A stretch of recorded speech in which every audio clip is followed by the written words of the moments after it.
नमस्कार, सत श्री अकाल। आप सभी का स्वागत है एक बार फिर से मेरे चैनल सच का सामना में।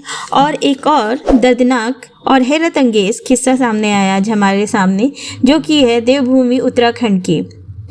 सुन तो आपने इस खबर के बारे में कई बार लिया होगा, लेकिन हमें इस बारे में बात करना इसलिए ज़रूरी है कि आज सत्ता के नशे में फिर एक बार किसी मासूम की जान की बलि दी गई। इससे पहले भी मैं एक केस ला चुकी हूँ बीजेपी मिनिस्टर की, जिन्होंने अपने हाउसमेट के साथ बहुत ही दरिंदगी से काम लिया और उसे बहुत ही ज़्यादा शारीरिक और मानसिक प्रताड़ना दी।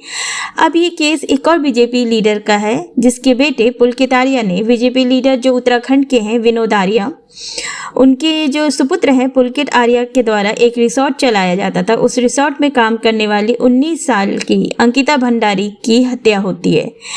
इस हत्या के बारे में कई अटकलें लगाए जाते हैं। एक बार उस बच्ची को मानसिक तनाव से पीड़ित बताया जाता है, कुछ और भी कहानियां बनती हैं। लेकिन जब कुछ दिनों के बाद उस बच्ची का दोस्त बाहर निकल के आता है और जब वो व्हाट्सएप के कुछ चैट शेयर करता है, जिससे एक नया ही सच सामने आता है। वो सच ये होता है कि इस पुलकित आर्या द्वारा जो ये रिसोर्ट चलाया जा रहा था, यहाँ सिर्फ एक रिसोर्ट या पर्यटन का काम ही नहीं चलता था, यहाँ चरस गांजा इसके अलावा देह व्यापार का भी कार्य किया जाता था। कहानी कुछ इस प्रकार है कि अंकिता भंडारी ने होटल मैनेजमेंट के साथ अपना कोर्स कंप्लीट किया। कोविड के कारण 2 साल उसने घर पे बिताए हुए थे, इसलिए उसने सोचा कि अभी कहीं पे एक्सपीरियंस लिया जाए। अपने ही किसी जानने वाले के द्वारा उसे पता चला कि एक रिसोर्ट में रिसेप्शनिस्ट की पोस्ट खाली है। वो वहाँ के मैनेजर सौरभ भास्कर से मिलती है और वो उसे आगे जाके अंकित और पुलकित से मिलवाता है, जिसके बाद उसकी नौकरी वहाँ पक्की हो जाती है। ये बात 18 अगस्त की है, यानी महज 1 महीने पहले अंकिता की जॉब वहाँ लगी थी। लेकिन जॉब लगते ही उसके साथ कुछ ऐसी हरकतें होने लगी कि उसे 1 महीने के अंदर कई बार इस जॉब को छोड़ने का ख्याल आने लगा। पहली हरकत तब हुई जब पुलकित आर्या ने उसके साथ शराब के नशे में बदतमीजी की। तब उसने अपने दोस्त को ये बताया था कि अब वो यहाँ काम नहीं करना चाहती, वो ये जॉब कल ही छोड़ देगी। लेकिन शाम को उसने अपने दोस्त को बताया कि अब वो ये जॉब नहीं छोड़ रही है, क्योंकि उसके मालिक पुलकित आर्या ने उससे खुद से माफ़ी मांग ली है। समय बीतता गया, धीरे धीरे उसने ये इस तरफ इशारा किया कि उसके रिसोर्ट में कुछ वीआईपी गेस्ट आने वाले हैं और उन गेस्ट के लिए उसके मालिक और मैनेजर सौरभ के द्वारा उससे कुछ डिमांड की जा रही है, जो इनडायरेक्ट डिमांड है कि पैसे बहुत आसानी से मिल जाएंगे, कुछ लड़कियों का इंतज़ाम किया जाए या वो खुद चाहे तो ये पैसे कमा सकती है। इनडायरेक्टली उसको प्रेशराइज किया जा रहा था कि वो वेश्यावृत्ति में उतरे, देह व्यवहार के काम में उतरे, जिसे वो लगातार मना किए जा रही थी। और ना कहने की सज़ा उसे ये मिली कि उस दिन पुलकित आर्या, सौरभ, एक और कर्मचारी और अंकिता को बाइक पे बैठ के वो लोग निकलते हैं और वहाँ की पास की नदी में उसे धक्का देके के मार देते हैं। और उसके बाद वापस आके पुलकित आर्या उसके दोस्त से बात करता है और ये जताता है कि अब इसके लिए दूसरी नौकरी ढूंढनी चाहिए, क्योंकि ये मानसिक बीमारी से पीड़ित है और इसका कहीं काम करना बहुत ही मुश्किल है और फिलहाल वो यहाँ काम नहीं कर सकती। जिस पे उसके दोस्त को, जो पहले वो ये सारी बातें अंकिता से सुन चुका था, वो उससे पूछने की कोशिश करता है कि वो कहाँ है, मेरी उससे बात कराएं। तब उस पर पुलकित आर्या ये कहता है कि वो लोग ऋषिकेश घूमने गए थे, जहाँ पे उनकी लड़ाई हो गई और उसके बाद वो वहाँ से कहाँ चली गई उन्हें नहीं पता।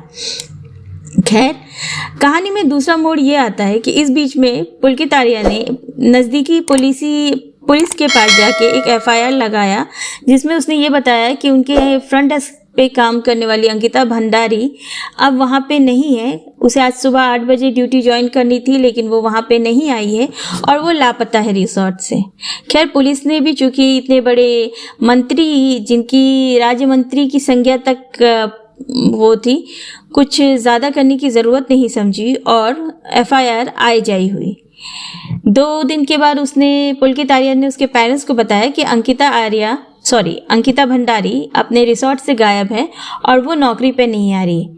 पहाड़ी इलाका है। एक और दिन बीता और किसी तरीके से माँ बाप अपने बेटे के साथ अपनी बेटी को ढूंढने के लिए वहाँ पहुँचे। पता करने पे उसने पुलिस के बारे में बताया कि उसने एफआईआर लिखा दी है, आपको जो पता करना है वहाँ जाके पता कर लीजिए, अगर खबर आ गई तो आपको आपकी बेटी मिल जाएगी।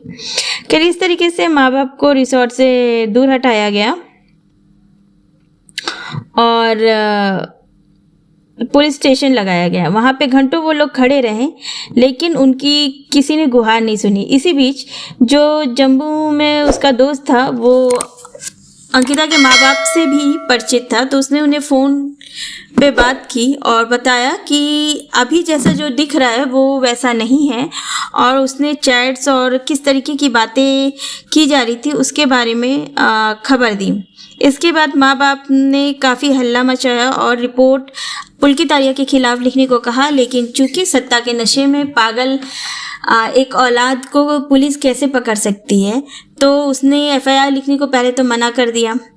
फिर जब लोकल पब्लिक इकट्ठा हुई, सोशल मीडिया का अपना एक ज़ोर है इस दुनिया में, जब ये ज़ोर पकड़ा तब जाके उन्होंने एफआईआर लिखा। तब विनोद आर्या पुलिस स्टेशन आए, जहां उन्हें कुर्सी देके के चाय नाश्ता पूछा गया, और वहां जो प्रताड़ित माँ बाप थे वो खड़े होकर इंतज़ार कर रहे थे कि भाई अब उनकी बेटी के लिए एफआईआर लिखा जाएगा। खैर जैसे तैसे एफआईआर लिखा गया। पिता ने इंटरव्यू में ये कहा, विनोद आर्या ने, कि ये तो बड़ा मासूम सा बच्चा है, इससे ये गलती हो ही नहीं सकती, ज़रूर कोई गलतफहमी हुई होगी। खैर जब चैट सामने आई तो पुलिस को धर दबोचना पड़ा पुलकित आर्या, सौरभ और एक और एम्प्लॉय को, और कड़ी पूछताछ के बाद उन्होंने ये कहा कि हाँ भाई लड़ाई हो गई थी और लड़ाई के दौरान हमने धक्का दिया, वो नदी में गिर गई। खैर उसे ऐसा रूप देने जाया जा रहा था कि भाई एक्सीडेंटली शायद वो मर सकती है, लेकिन कहते हैं ना कि जब भगवान किसी पे हाथ रख देता है तो उसे कोई नहीं बचा सकता। तो बस यही कुछ हुआ कि वो लाश बह के शायद मीलों दूर जा सकती थी, लेकिन हुआ ये 8 किलोमीटर दूर वो लाश हमें मिल जाती है। पुलिस को गोताखोर जब बांध को रोका जाता है तो गोताखोरों को वो लाश मिलती है, और वो लाश लेके जब वो निकल के पोस्टमार्टम की जाती है तो उसमें कुछ आश्चर्यजनक चीज़ें सामने आती हैं। ये महज एक एक्सीडेंट डेथ का केस नहीं है, उससे मारपीट भी की गई थी और उसके बाद उसे जानबूझ के धक्का दिया गया था। उसे ले ही जाया गया था इसलिए क्योंकि उसे वहाँ मारना था। ये प्लानिंग 18 सितंबर को हो चुकी थी, क्योंकि अंकिता जॉब छोड़ने वाली थी और इन लोगों को ये डर था कहीं वो बाहर जाके ये खबर ना दे दे कि इस रिसोर्ट में गलत काम होता है, देह व्यापार का कार्य होता है, चरस गांजा अफीम बांटी जाती, और यहाँ जो पब्लिक रहने आती है वो नॉर्मल पब्लिक से कुछ हटके होती है। तो इस बात को छुपाने के लिए उन्होंने अंकिता का मुंह हमेशा के लिए बंद कर दिया। खैर अब पोस्टमार्टम की रिपोर्ट आ गई है, सारी बातें खुल चुकी है। उम्मीद है कि अब इन 3 गुनाहगारों को सज़ा मिले, लेकिन बात बस इतनी है कि कहीं एक बार और सत्ता अपना रंग ना दिखा दे और इन लोग को समय के साथ धीरे धीरे आज़ाद ना कर दिया जाए। क्योंकि विडंबना ये है कि जब कोई खबर आती है तो शोर तो बहुत मचता है, लेकिन फिर वो खबर कहाँ चली जाती है किसी को पता नहीं चलता।